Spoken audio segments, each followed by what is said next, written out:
अस्सलाम वालेकुम वरहमतुल्लाहि वबरकातुहू। This is sir Naseem Zulfikar.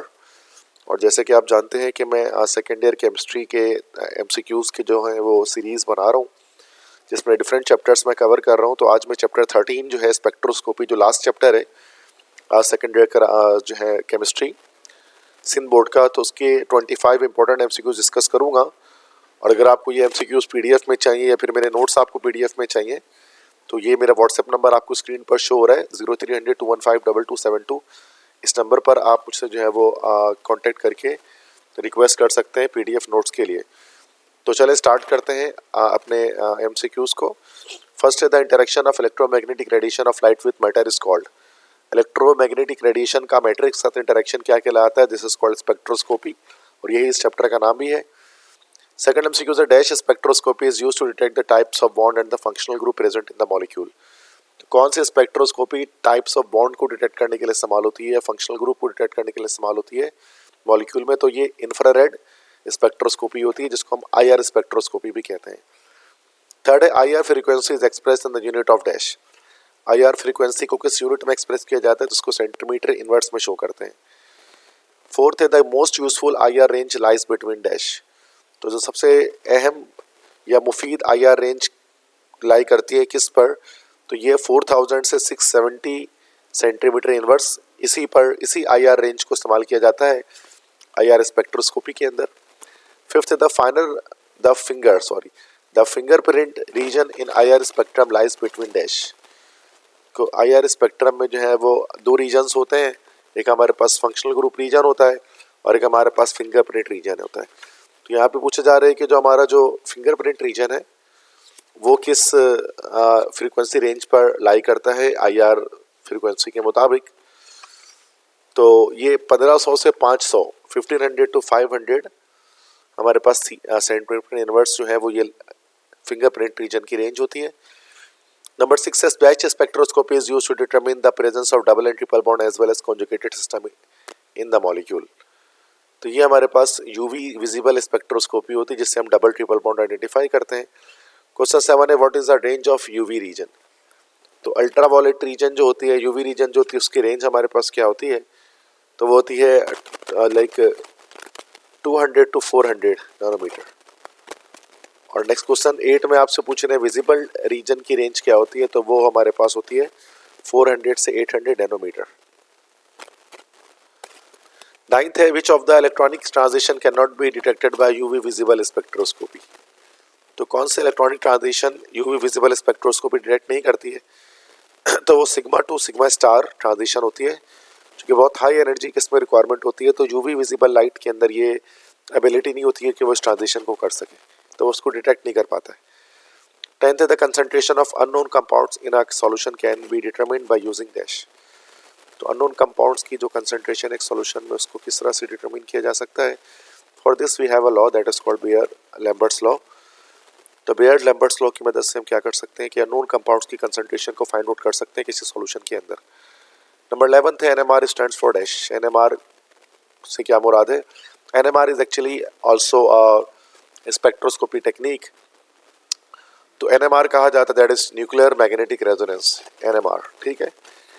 Number 12 है the chemical shift value lies between dash. तो केमिकल शिफ्ट की वैल्यूज NMR के मुताबिक 0 से 12 पार्ट्स पर मिलियन ppm पर लाई करती है।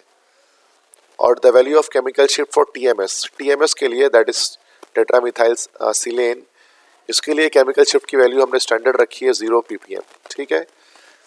क्वेश्चन 14 है which waves are used in NMR spectroscopy.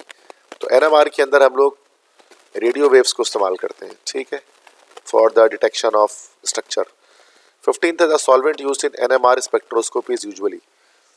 तो NMR स्पेक्ट्रोस्कोपी में दो सॉल्वेंट्स को इस्तेमाल किया जाता है। इसमें आप D2O मतलब हैवी वाटर यूज कर सकते हैं, या DMSO means dimethyl sulfoxide use कर सकते हैं। तो सी ऑप्शन होगा both A and B. 16th MCQ है DMSO स्टैंड्स फॉर। तो अभी जैसे मैंने बताया DMSO किस पर स्टैंड करेगा या इसकी फुल फॉर्म क्या होती है हमारे पास? This is dimethyl sulfoxide, ठीक है। एक सॉल्वेंट होता है NMR स्पेक्ट्रोस्कोपी के अंदर जो इस्तेमाल किया जाता है। 17th है TMS stands for.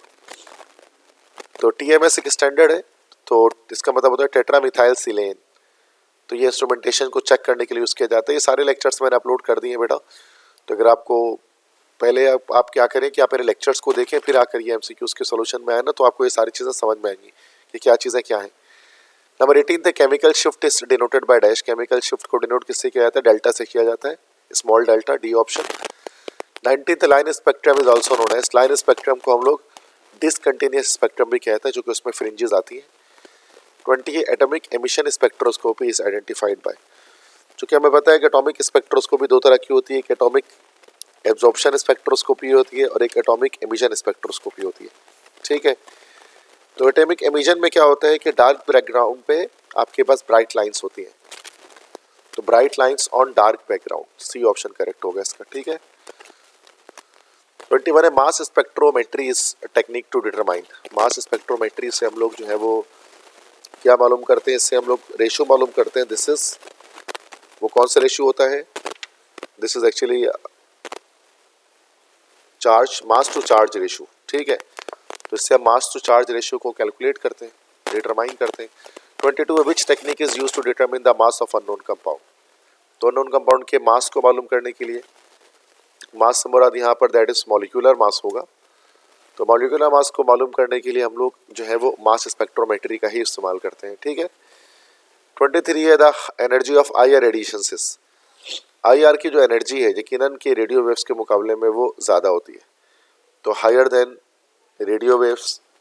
UV rays से तो कम होती है, माइक्रोवेव्स से ज़्यादा होती है, एक्सरे से कम होती है, तो हायर देन रेडियो वेव्स, ठीक है। रेडियो वेव से ज़्यादा होती है। जब आप इलेक्ट्रोमैग्नेटिक स्पेक्ट्रम को चेक करते हैं तो आपको ये अंदाज़ा होगा इस चीज़ का कि जिसकी चूँकि फ्रीक्वेंसी ज़्यादा होती है आई आर की, तो फ्रीक्वेंसी ज़्यादा है तो फिर उस सूरत में एनर्जी भी ज़्यादा होगी आई आर की रेडियो वेव्स के मुकाबले में।